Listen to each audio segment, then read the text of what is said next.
welcome to the Times of Industry show with gold trading at key support levels and with technical analysis pointing to a 10 to 15% rally with momentum going into February of 2018. We welcome Mr. Commodities, the legendary Keith Neumeyer.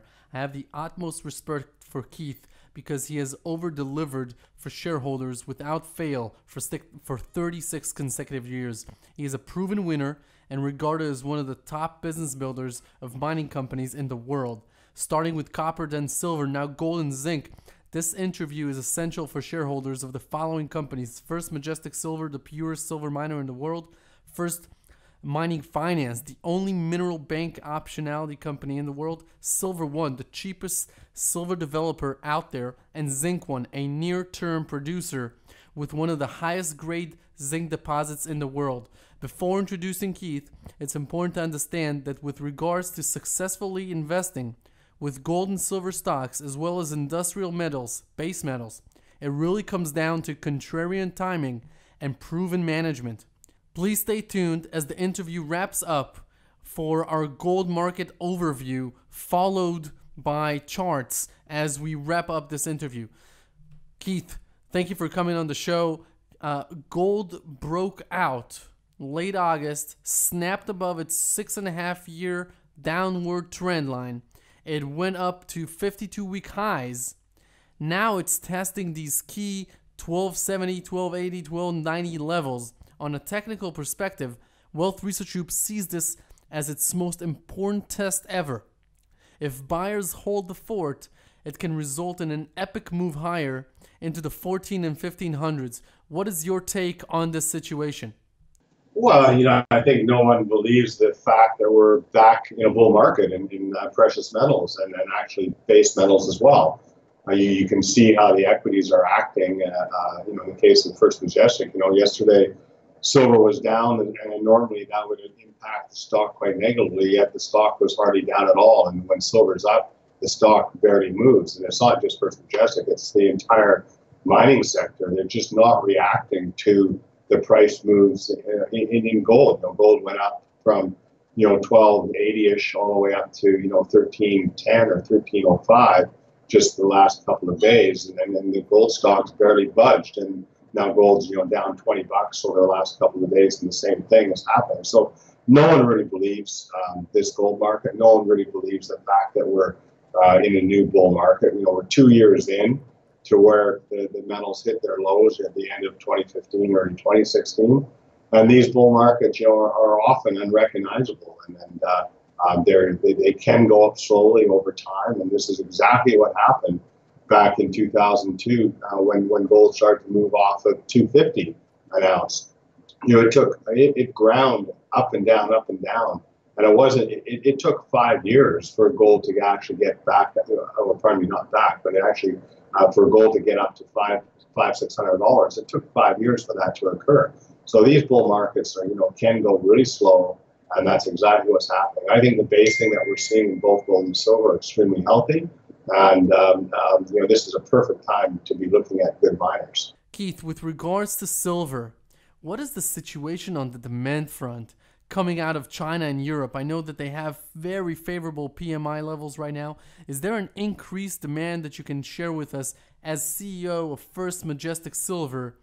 What are you seeing? Silver has been in a deficit now for a couple of years, and if you go back 30 years, it's been in a deficit several times over that 30-year period. There was about 5 billion ounces of countable commercial bars of silver sitting on the surface of the earth back in the 80s when, photography and silverware were really the only two uses for silver. Today, we're having a consumption of 1.1 billion ounces of silver annually, and 70% of that's going into commercial uses, and the new technologies are coming out on a regular basis, which is all consuming vast amounts of silver. And the miners are only producing 800 million ounces of silver annually, and that's down actually from what it was a couple of years ago. We were about 850 million ounces 2 years ago. So that number is dropping. First Majestic's production has dropped over the last couple of years, and silver is a lot rarer than people think it is. We're only mining for every 1 ounce of gold, 9 ounces of silver, and which is shocking when we're trading at over 70 to 1. So the prices obviously aren't being influenced by proper supply demand fundamentals, but I do think that they will over time. And that's why I obviously put together First Majestic in the first place, because I am such a bull on silver, and I think silver will outperform gold in the next cycle. We're seeing zinc at 10-year highs as well. I know that you have a position with SilverOne. Can you share with us what you know about the progress of their project? They had plenty of positive news out, and the price is still extremely attractive for the stock. Can you explain to us the disparity in what's going on with SilverOne? Yeah, sure, no problem at all. That Bogart zinc project in Peru is one of the highest grade zinc projects in the world, and I've had a number of people look at it, and they all say the same thing, that it's a very underestimated asset, and it's got huge exploration upside, and it's going to be in production quite quickly. Jim Walchuk, who's the CEO of that company, is convinced that it'll be producing operation within the next 2 to 3 years, which is pretty darn good considering where zinc prices are. The supply demand fundamentals for zinc are just absolutely amazing. We're expecting to see zinc continually go up over the next 2 to 3 years. There's some people that think it could actually go over $2, and I've even heard of numbers much higher than that. And there's not very many good zinc projects out there, and so Jim is a very focused guy, and he's permitting the project now. I expect that they'll be drilling this project over the next 2 to 3 months, and so there should be a ton of news coming out on SilverOne over the next several quarters. Keith, I know it's very early. It's still very early to know this, but can you speak about the expected cash flows or profits from the SilverOne flagship projects? It's absolutely unique to see accredited investors funding a company for 60 cents Canadian, and now the open market price is only 45 cents Canadian. It just shows you how unfavored commodities are at the moment, and what an epic opportunity it is for really contrarian investors. It's a little bit too early to get into those numbers. I don't know the size of the mill that they would build originally. There's a differing view whether they're going to build a big mill or just start small and then use incremental increases over time using cash flows. I think it'll come down to availability of capital, the capability of the company to raise additional capital. They obviously don't want to dilute the stock at these ridiculous prices. They just did a financing at 60 cents a share. They've got over $10 million in the bank, so they've got a lot of money. They've got a lot of time to build out this asset. So, I wouldn't be pushing them to build too big of an operation yet. I'd like to see them start small and get the company into production, because once that occurs, then they're going to get the premium in the marketplace for being a producing zinc company versus what the value they get today. They simply are valued as an exploration company, which is not very fair, because I call it a development company. Development company should be valued at a higher level than an exploration company would be. Talking about contrarian timing and building wealth when asset prices are cheap, let's talk about First Mining Finance and how it came to be.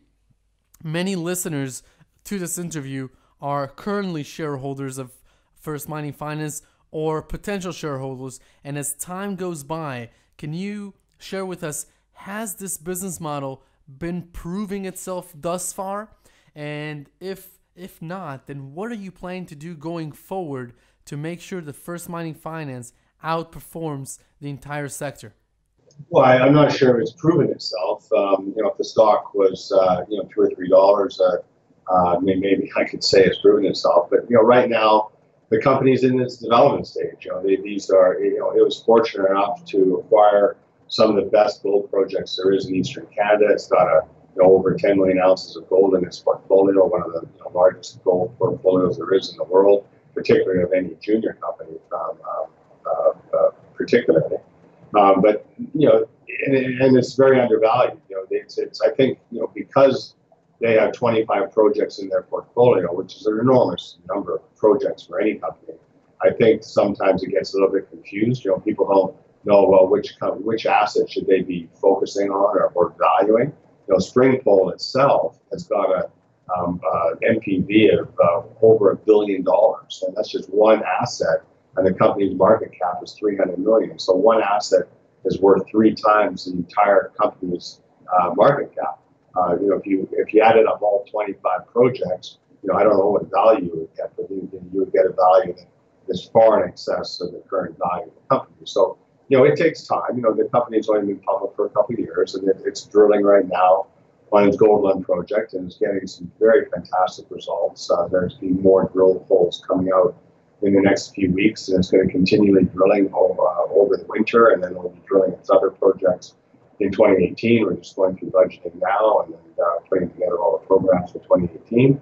So there's a lot of stuff going on at First Mining, but it takes time. And you just got to continually advance these projects, and all of these projects are development projects. And that's why I'm not a geologist, and I don't like risking money punching holes in the ground unless I've got a pretty good idea of what they're going to be getting as a result of drilling. And that's why I like development projects, because these are projects that have already gone through all that risk, all that exploration risk.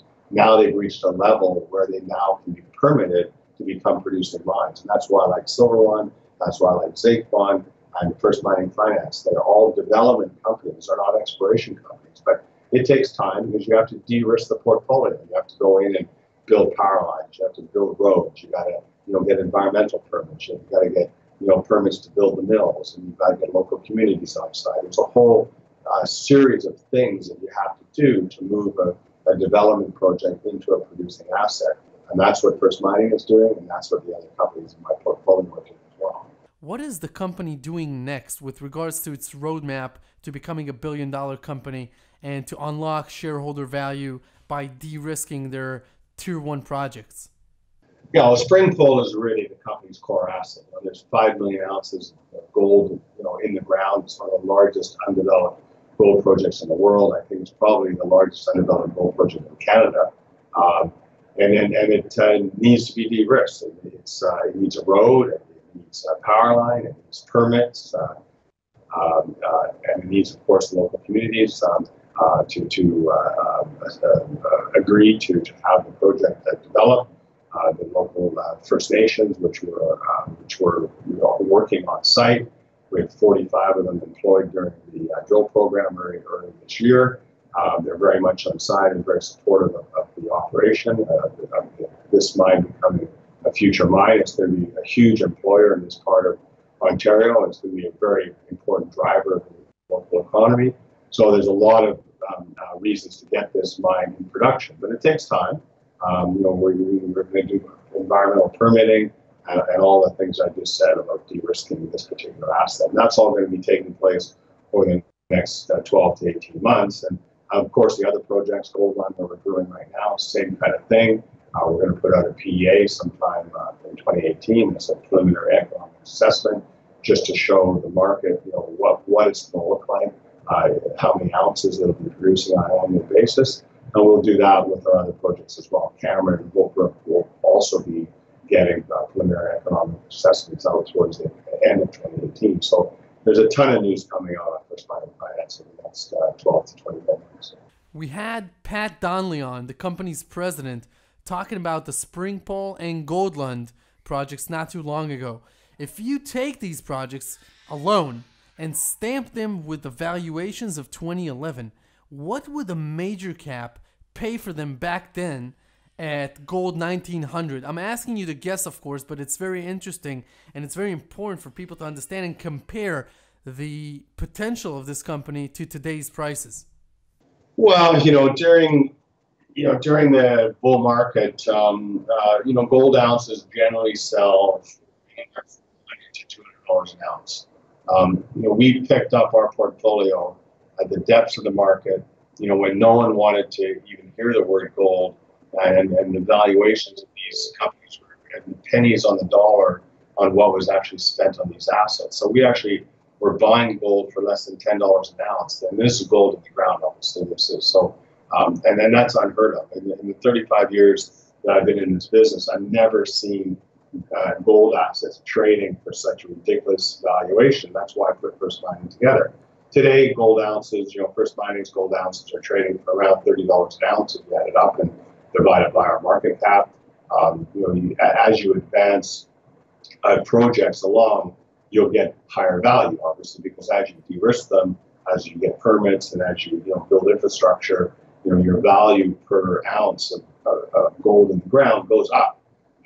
So that's what we're going to be continually doing. And then, at the right time, and whenever that could be, whether gold's $1,400, $1,500, $1,600 or whatever, and whether that's 2-3 years from now or however long it may be, there will be a point in time where the majors are going to be knocking on the door and coming in and looking at these assets in a very serious way.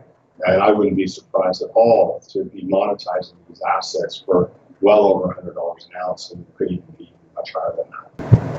What would be the share price at $100 per ounce? Well, it would be 3 to 4 times higher than where it is today. SilverOne, a company you are an important shareholder of, is extremely cheap right now, Keith. It's trading for about 42 cents Canadian, close to its 52-week low. And, it had some really groundbreaking developments previously and now in the works. Can you share with us how this management team is doing what it takes to make this a near-term producer on U.S. soil? Sure. Yeah, it looks like we're covering my entire portfolio today. SilverOne, it was a spin-out from First Mining Finance of 3 quite interesting silver assets in Mexico, and then the company turned around and bought this very exciting silver asset in Nevada called Candelaria. I've been down there personally, and it's the technical team from SilverOne just came back a couple of weeks ago and reported to me that they expect to see some pretty exciting drill success. They've outlined some drill targets, and the company's permitting right now to drill. They expect to have the permits in place within the next 30 to 60 days, and they hope to have a drill on site prior to the end of the year, and they're going to start drilling this property. And they've already got well over 100 million ounces of silver to find, and they think there's incredible blue sky, a lot of upside here. And it's also what excites me is the game. This is the development story. This is not an exploration story. There's no exploration risk here. This will become a producing silver mine, Candelaria.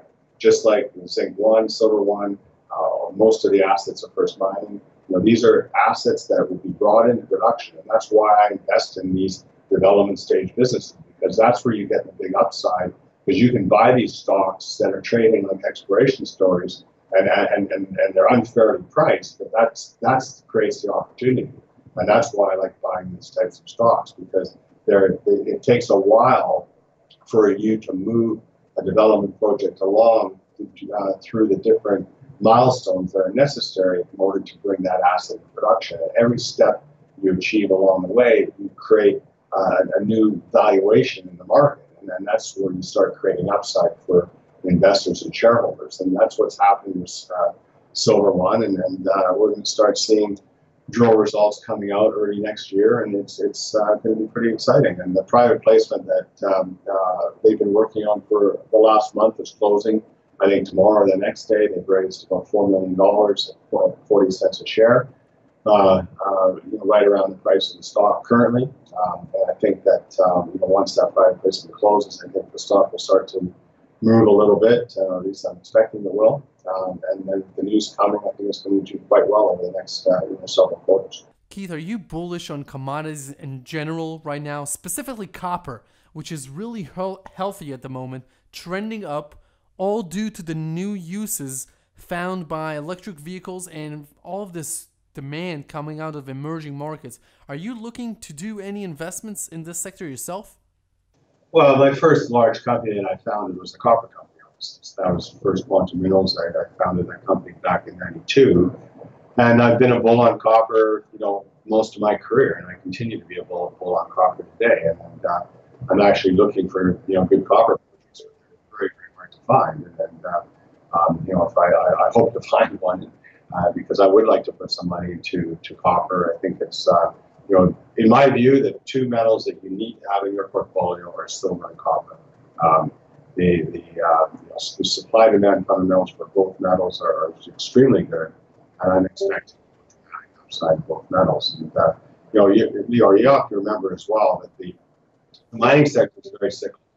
So we go through these boom bust phases, and we had a 10-year bull market, starting in 2002, which ended in 2012. And during that period of time, a lot of miners, were created, a lot of money was invested, and a lot of supply of these metals came on stream.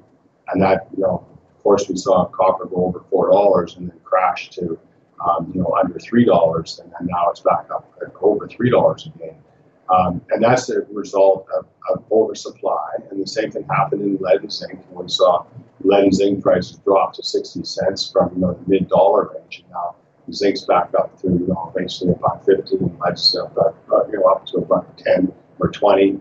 And it's all to do with this boom and bust kind of mentality, or not so much mentality, but just a fact of the way the world works is when there's a need for a commodity like copper or like or like zinc, the miners will go out and produce it, and they'll always produce too much, and then that'll cause prices to go down, and then it causes contraction, and that's why we've seen zinc supplies drop, copper supplies drop, and that's why we've seen the prices of those metals go up. But there's a delay; it's a several-year delay, so it'll take the next 5 years for zinc supply to start picking up again to the point where it could start affecting prices in a negative way. But in the meantime, we could see zinc go up to $2 or $2.50 a pound, and if that happens, a company like SilverOne is going to flourish during that 5-year period. And that's this whole boom bust mentality or cycle that investors have to be aware of when they're investing in mining stocks. That's why right now it's the beginning of a new cycle. This is the best time to be putting money into miners because of this cyclical nature of the mining sector. When we met this year, Keith, in the summer, you and I discussed your price target for silver. What is that price target right now, and how is this monster you built in Mexico, First Majestic Silver, how is it preparing for this cycle?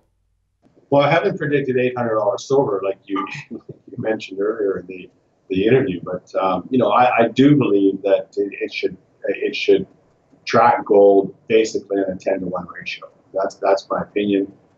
That's how much we're mining, worldwide. You look at what miners are supplying to industry. It's about 9-to-1 gold to silver, or silver to gold, as I said earlier.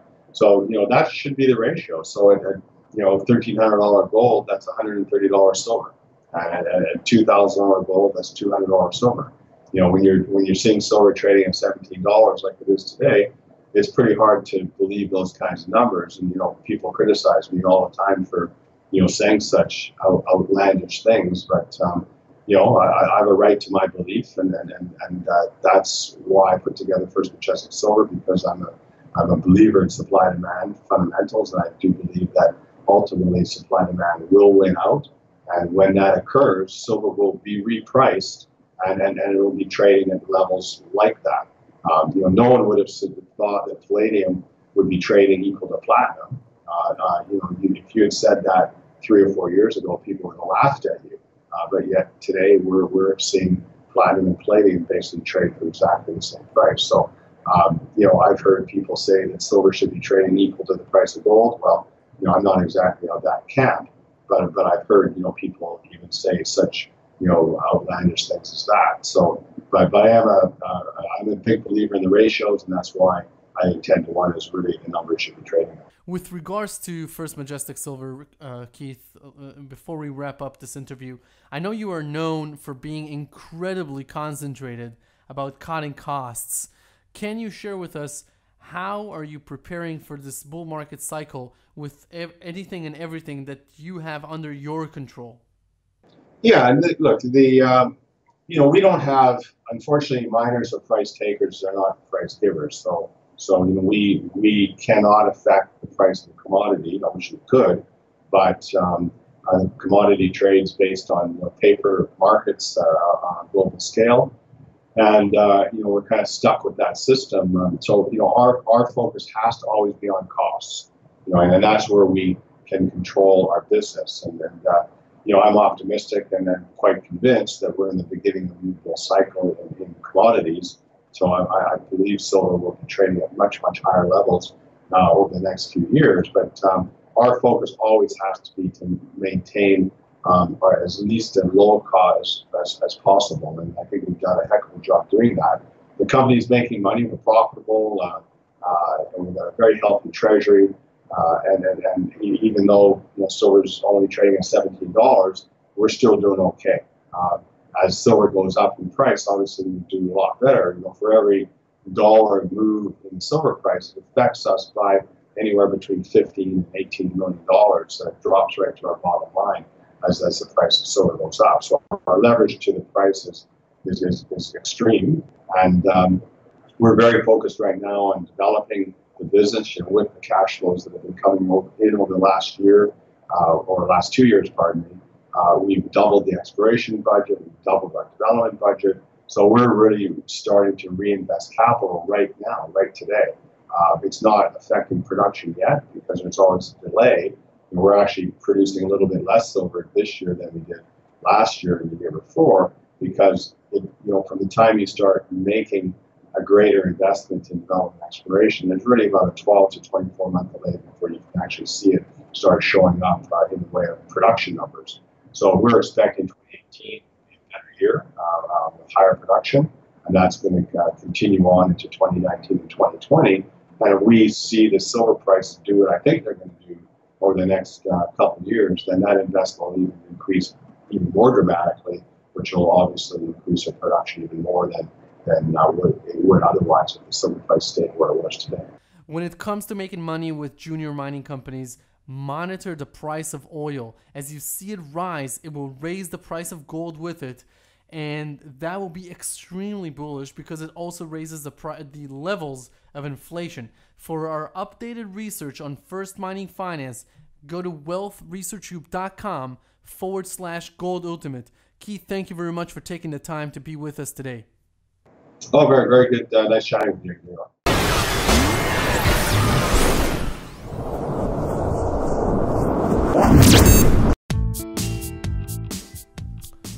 I wanted to kind of briefly go over the gold sector and the silver sector, especially when it comes to gold junior mining companies.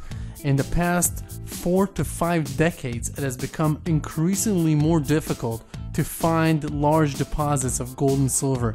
This is very true in the last 2 decades, where there has been literally no major discoveries, or very few of them.